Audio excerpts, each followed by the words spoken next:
शहबाज शरीफ साहब को army chief ने भी फ़ोन किया, बाकी भी लोग उनसे राब्ते में रहे। एक तो ये बता दें आपकी तीमारदारी के लिए किस किस ने आपसे रब्ता किया, और बिलखुसूस जो आपकी लीडरशिप है नवाज़ शरीफ साहब, शहबाज शरीफ साहब, उनकी जानिब से भी आपसे पूछा गया?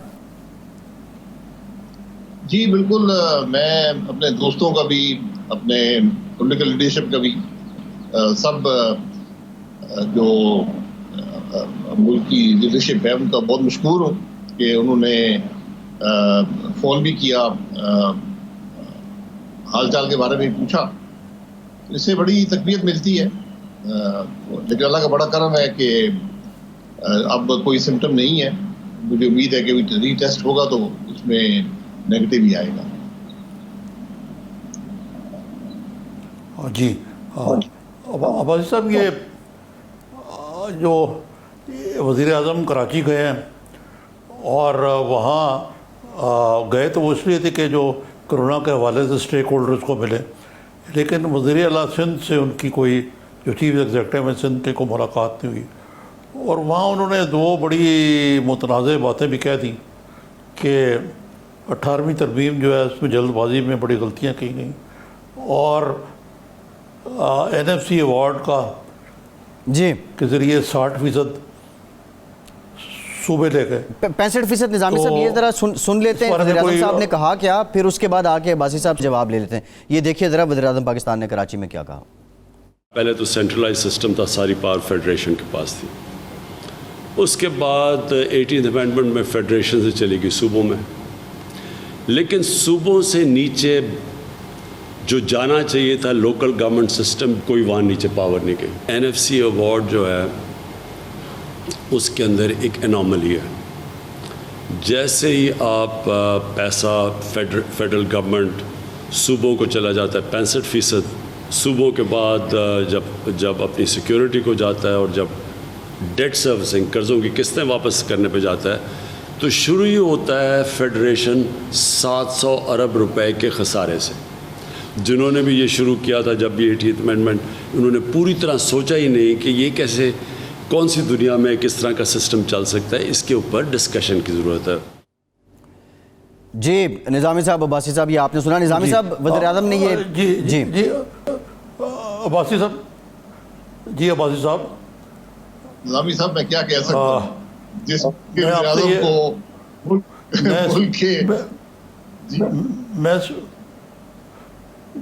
के मैं आपसे यही सवाल करना चाहता था कि सबसे पहले ये बताएं कि अव्वल तो ये फिक्र तो डिस्प्यूटेड है, 63% सूबे ले जाते हैं, लेकिन क्या सूबे वो पैसे ले जाते हैं जो वफाक उनको एहसान के तौर पर देती है, या ये उनकी कोई जागीर है?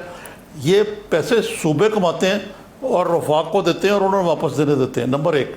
नंबर दो ये कि क्या ये सूबों का कसूर है कि अगर पाकिस्तान एम्पावरिश हुआ है और हम शुरू डेट सर्विसिंग से होते हैं, इसके तो कई और मामल है, अखराजात हैं मुख्तलिफ़ किस्म के, क्या ये भी सूबों का कसूर है?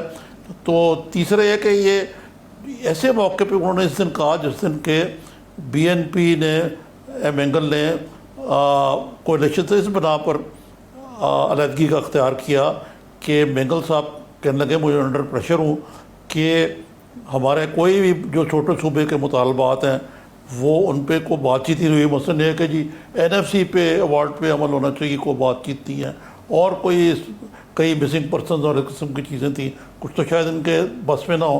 लेकिन साथ ही साथ उसी दिन ये बात कर देना, ये कहाँ तक पाकिस्तान की फेडरेशन को ये चीज़ तकवीत पहुँचाएगी? जो रियाज़ साहब ने बातें की हैं उसमें से एक भी बात हकीकत में मबनी नहीं है। और मुझे अफसोस इस बात का है कि जो हमारा वज़ीर-ए-आज़म है वो मुल्क के निज़ाम को ही नहीं समझता, वो आइन को नहीं समझता। वो उनका ख्याल है कि ये सब 18वीं तरमीम में हो गया है। 18वीं तरमीम में दो बुनियादी बातें हुई हैं। एक, जो हमारा नीम सदारती निज़ाम था वो ख़त्म कर दिया गया, और दूसरा जो इख्तियारात सूबे और मरकज़ दोनों इस्तेमाल कर रहा था, यानी जो कंकरेंट लिस्ट थी वो सूबों के हवाले कर दी गई। इसमें पाकिस्तान के अंदर कोई डिस्प्यूट नहीं है। अगर रियाज़ साहब ये समझते हैं कि कोई इख्तियारात वापस मिलने चाहिए वफाक को, तो वो एक तरमीम लेकर असम्बली में आ जाए कि मैं ये समझता हूँ कि ये इख्तियारात सूबों के पास नहीं होने चाहिए, ये वफाक के पास होने चाहिए। और ये कह देना कि लोकल बॉडी निज़ाम नहीं चला, तो क्या वफाक लोकल बॉडी निज़ाम चलाएगा? ये तो अकल से बालातर बातें हैं कि वज़ीर साहब क्या कह रहे हैं। और फिर जो NFC अवार्ड है ये 18वीं तरमीम में नहीं आया, ये भी शायद किसी ने गलत बता दिया। हमारे वज़ीर का मसला ये है कि जो बात कोई कान में डाल देता है उसी को आगे बयान करनी शुरू कर देते हैं।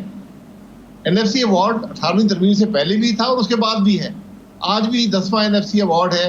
और ये पहली हुकूमत है जो NFC जो कमीशन में नहीं बना सकी, तो अवार्ड तो बाद की बात है।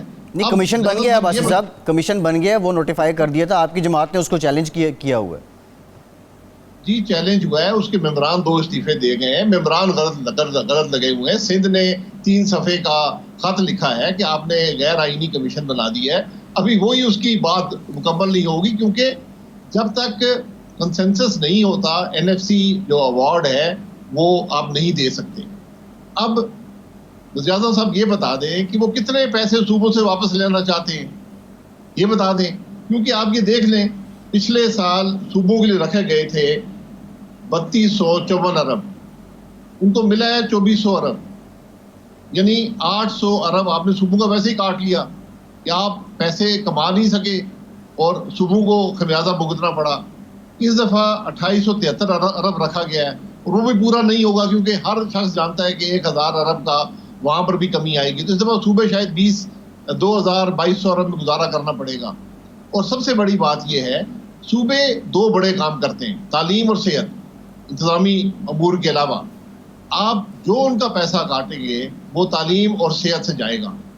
तो वज़ीर साहब ये बता दें कि वो किस चीज़ को काटना चाहते हैं, तालीम को काटना चाहते हैं या सेहत काटना चाहते हैं, दोनों काटना चाहते हैं। तो एक बड़ी अजीब बनता है कि उनकी हुकूमत 5 साल एक सूबे में रही है, आज भी है, 7 साल सूबे में हो गए हैं। उनका सूबा ही बता दे कि कितने पैसे वो कटवाना चाहते हैं, उसके ऊपर असेंबली में बहस करके वो काट देते हैं, क्योंकि ये सूबों का हक है। आप सूबों का हक उनसे नहीं ले सकते, जी जी, चाहे वो इख्तियारात हो, चाहे NFC अवार्ड हो। तो जो तरमीम वज़ीर साहब चाहते हैं इसको मुतनाज़ा बनाने से हटें, क्योंकि जो मसला है वो तो वफाक का पैदा करता है। जी जी, जब आप पैसे ही नहीं सक रहे, आप उनको ग्रोथ नहीं दे सके, आप जॉब्स नहीं क्रिएट कर सके, टैक्सेस कहाँ से आएंगे, कहाँ से सूबे खाएंगे, कहाँ से वफाक खाएगा? जितने 10 साल में पीपल पार्टी और PMLN ने कर्जा लिया था, इन्होंने उसका तकरीबन 40% 2 साल के अंदर ले लिए। जी जी, और अगर ये हुकूमत 5 साल अगर पूरे करती है तो जितना पाकिस्तान के 70 साल में कर्जा लिया गया था ये उसको दुगना कर देंगे। ये इस हुकूमत की हकीकत है। मैं वही कह रहा हूँ, हुकूमत नाकाम हो चुकी है, मईशत को तबाह कर दिया है और अब ये और मुतनाज़ा बातें शुरू कर दी हैं कि 18वीं तरमीम नहीं होनी चाहिए, वफाक के पास लोकल बॉडी का निज़ाम होना चाहिए। अजीब अजीब बातें आज़म कर रहे हैं, उसके वज़ीर कर रहे हैं। ठीक है। अच्छा बासी साहब, ये जो NFC की तकसीम का फार्मूला है 2010 वाला, अगर हुकूमत इस फार्मूले में तब्दीली लाना चाहती है तो क्या आपकी जमात ये पेशकश कर रही है कि आप उनकी बात सुनने को, उनके साथ बैठने को तैयार हैं कि इस फार्मूले को, क्योंकि 2010 में पंजाब ने अपना हिस्सा जो है अपना शेयर कम किया था, तो इस पे एक तो क्या है आपकी पार्टी पॉलिसी, और दूसरा ये कोरोना की वबा में, क्योंकि नून लीग के पास ऐसा सच कोई ऑफिस नहीं है मां सिवाय अपोजिशन के, लीडिंग अपोजिशन है, तो नून लीग की क्या है रोल, क्या है रेलेवेंस, क्या है? देखिए, रेलेवेंस अपोजिशन की होती है अगर हुकूमत सुनेगी तो, लेकिन जो हुकूमत आंखें भी बंद कर ले और कान भी बंद कर ले तो फिर वहाँ तो कोई फ़ायदा नहीं है। तो गूंगे और बहरे के सामने बात करने का तो फ़ायदा कोई नहीं। हमने तो अवाम के सामने बात रखी है। अब जहाँ तक 18वीं NFC अवार्ड का मसला है, एक सेटल्ड इशू है, अब इसको रीओपन करना चाहते हैं। आप रीओपन करना चाहते हैं तो NFC कमीशन के अंदर ले जाएं, अपनी तजावीज़ वफाक ले जाए और बताए कि इतनी कमी हम चाहते हैं इसके अंदर, उसके बाद उसमें बहस हो सकती है। यही तरीका होता है। एक तरफा तो कोई ना वफाक कर सकता है ना कोई सूबा कर सकता है, अपोजिशन तो उसमें राय ही दे सकती है।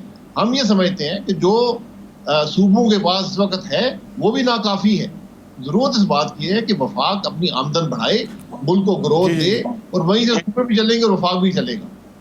तो ये सारे हकायक हैं। जी जी, ठीक है भाई साहब, एक ब्रेक लेते हैं, आपसे गुजारिश आते रहिए, ब्रेक के बाद कुछ जिक्र करेंगे ये जो पेट्रोल बहरान है, ये इसकी वजह क्या है, हमारे साथ रहिए।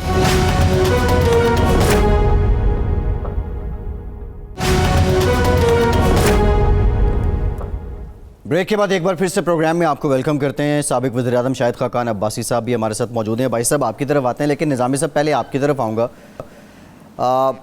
ये पेट्रोल बहरान 3 हफ्ते हो गए हैं, हम देख रहे हैं कि बहुत से शहरों में ये मसाइल हैं, और वो जो इंटरनेशनल मार्केट में पैसे कम हुए थे, कीमतें कम हुई थी, निज़ामी साहब आपको लगता है कि उसके समरात पहुँचे हैं आवाम तक? जी, अव्वल तो लॉकडाउन के अंदर वैसे ही अवाम कहीं जाने के काबिल नहीं। दूसरे अगर जो फुटेजेस देख रहा हूँ मैं, जो पेट्रोल पंप्स के बाहर लाइन है इतनी लंबी, और प्राइम मिनिस्टर साहब जो हैं हर चीज़ के बारे में ये परवाते हैं कि जी मैं उनको अंदर कर दूँगा, जुर्माने कर दिए उन्होंने। लेकिन एसिफ की ये सारा क्राइसिस जो है ये जो एंड यूज़र्स हैं या पेट्रोल बेचने वाले जो है उनका क्रिएटेड है।